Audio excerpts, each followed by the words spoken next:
guys, today I have the brand new Xiaomi Redmi Note 4G version. Now I'm sorry I'm a little late reviewing the 4G version here, mainly because of a long vacation that I took late December, New Year time, and then some of the other pending devices. But then now here we go, and I hope to give you a comprehensive overview of this device. Redmi Note 4G, we already did the review of the 3G version. You can check that out on our YouTube. And a typical Xiaomi box here, 100% recyclable material.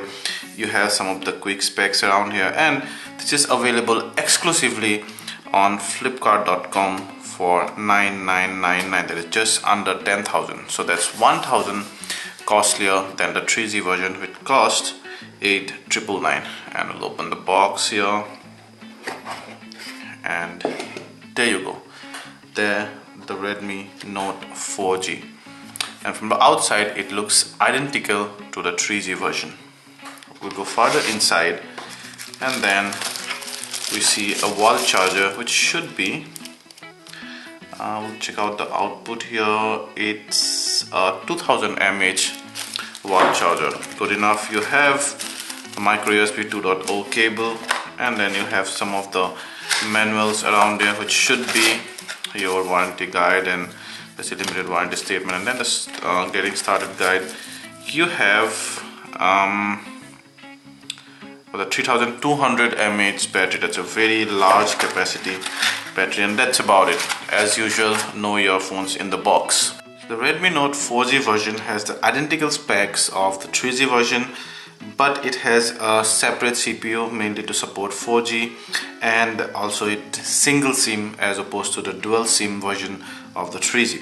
So 5.5 screen, same HD resolution here, IPS screen, and it's very glossy, attracts a lot of fingerprints.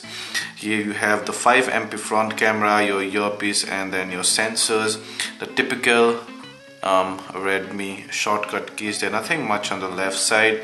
USB 2.0 port, mouthpiece, power button, volume rocker, another noise cancelling mic, 3.5mm jack, 13 ampere focus camera accompanied by an LED flash, the Mi branding, and your speaker grill out there. There's no particular slot or hole to open the back flap, so I take advantage of the micro USB 2.0 port to open the back flap, same like the 3G, and it's a very tough plastic back flap. Inside you have the 3200 mAh battery, the single SIM card slot, and the micro SD card slot. I told you it has a different chipset as than the 3G version. It's powered by a Snapdragon 400 chipset, which has a 1.6 gig quad-core CPU. It also has 2 GB of RAM and then 8 GB of internal memory, but you also have the micro SD card, so it extends the memory.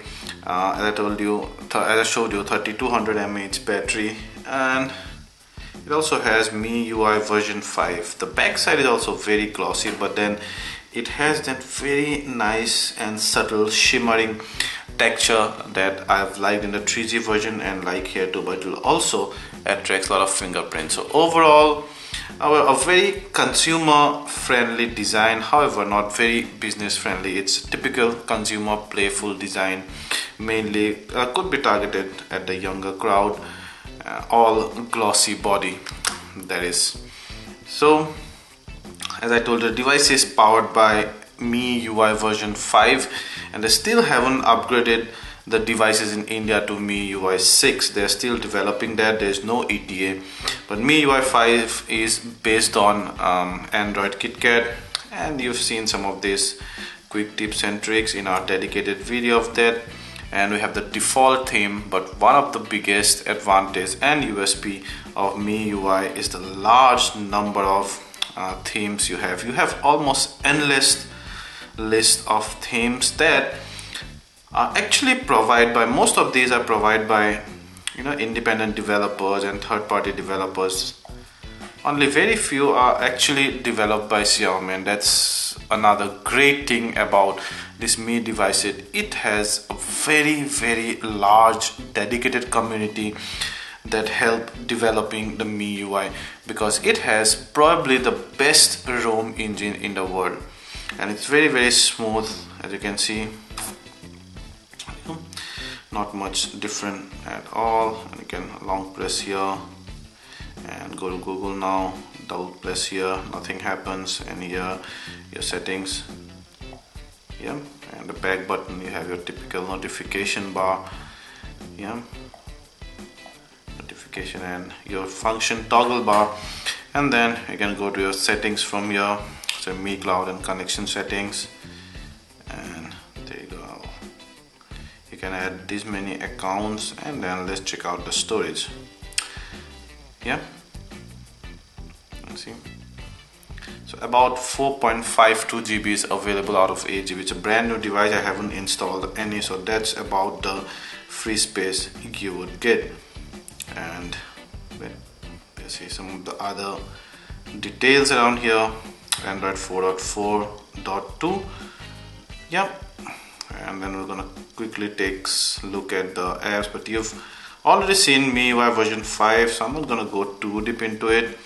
Another good thing about the MIUI here is that you have a wide choice of keyboard right when you set up the device. So I have my Swift key because I like the dedicated number row. It's not here, but you can set the keyboard up to have a dedicated number row, like you get on the Samsung and the LG devices here. I like that. But if you like flash key, you can have flash key. If you like the Google keyboard, you can have that as well.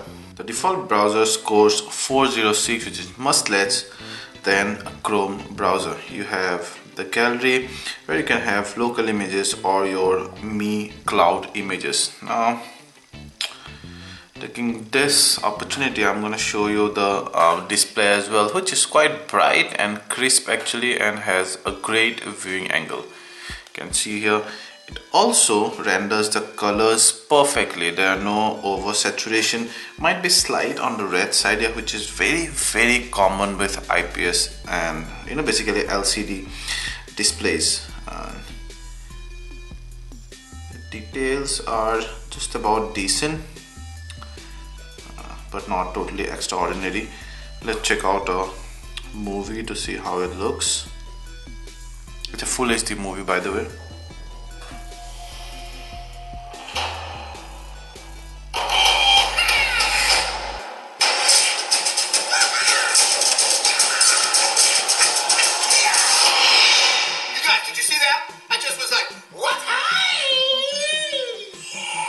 So night scenes are stressed, as you can see, but I'm sure you can also increase the brightness right from there.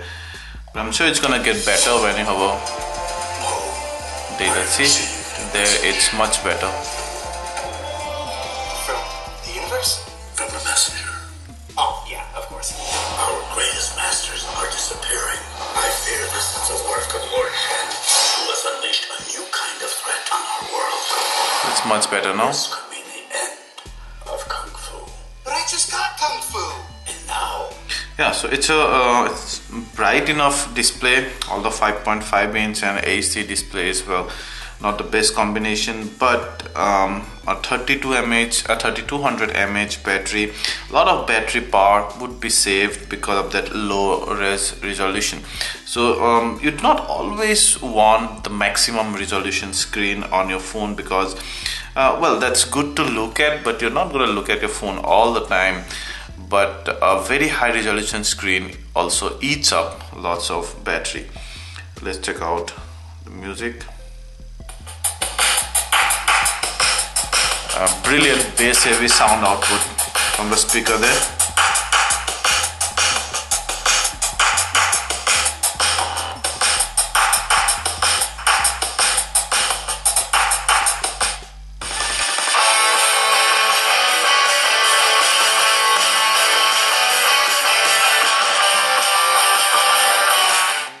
As you can see, it's not crackling that much as well, and the bass is very heavy, although treble is slightly on the lower side.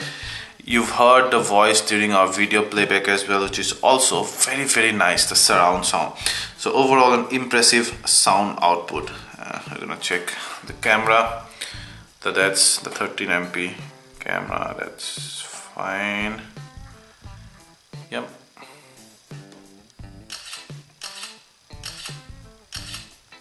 It's quite fast, if not totally zero lag. And then you have some settings and all. You can have HDR, and that's how you go to the gallery. Yeah, you can switch between front and back camera right from there. Switch between still and video camera, flash, and some of the other settings and filters around here.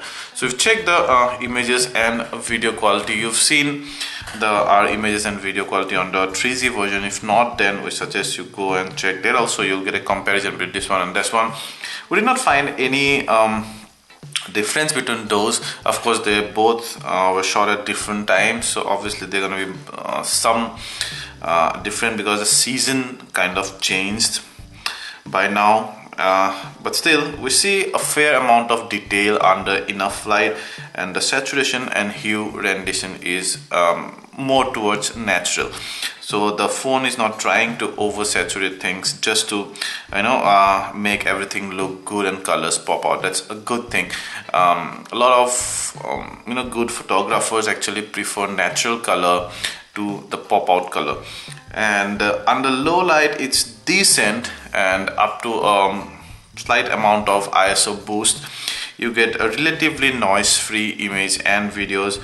But then of course it cannot suppress the quality of a dedicated camera, which generally have much larger sensors than the phone. Still, the videos are not fuzzy, they're not extremely sharp, also slightly soft on the corners, but still I would say both image and video quality are good enough on the Redmi Note. The Xiaomi camera qualities generally have been really good. Even on the Redmi 1S it was really good. The MIUI was one of the best camera, very wide. Even this camera is actually wide, it's much wider than my Samsung Galaxy Note 4, by the way.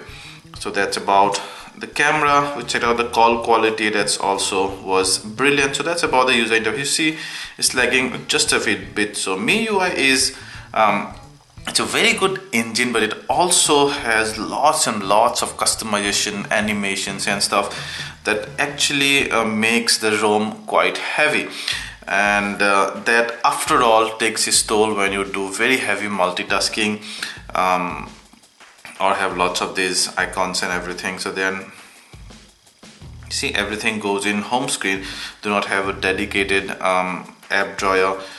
Still, at times in some functions it lags, but most of the time you would not feel any problem, would not face any problem at all. We tested some benchmark and also some gameplay, and this guy played them absolutely perfectly. So then, should you get the Xiaomi Redmi Note 4G? Now Xiaomi have been shelling out some really cool devices for very aggressive pricing. Mi 3 kind of changed the landscape or changed the pricing strategy for the whole mobile industry. But then since that device came out, the Indian manufacturers mostly trying to catch up, and now they are really successful in bringing out some really good devices in competition with Xiaomi. So the Redmi Note has a much harder fight than the Mi 3 or in fact the Redmi 1S had.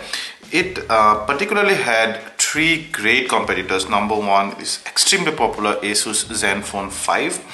Then you have the Eureka, and then the latest Lenovo A6000. So a lot of these devices have almost similar specs and they cost less than 10,000.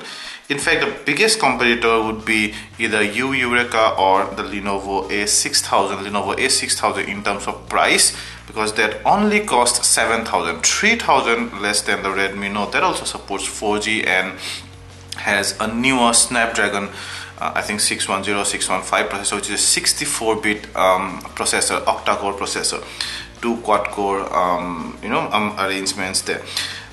Eureka is slightly more powerful than the A6000 in terms of the ROM that it applies, and also I think the camera could be slightly better than that one and could be better than even this one. The U Eureka cost 9,000, which is still 1,000 less than the Redmi Note 4G. Both U Eureka and the Lenovo A6000 also support 4G. The Eureka also has the same latest 64-bit Snapdragon chipset as the Lenovo A6000. So in these two areas, the chipset and the price, the Redmi Note 4G comes behind those two. But where it wins is mainly the battery. It has a great battery, plus I also like the build quality. It's very playful and looks quite durable. Plus the MIUI, as I told you, it's probably one of the best ROM engine. A lot of customization options, themes, and you probably can have a brand new look of your mobile phone, the user interface every day. That could be one of the advantages you have if you buy this device. If you like this video, please hit the like button, ask anything related to this device, and we'll try to answer them all. And please subscribe to our channel for more such awesome content in future. We also have a Facebook group which is building up really fast. You can ask any questions out there, join it, and the community will be there to answer all your tech questions. Thank you.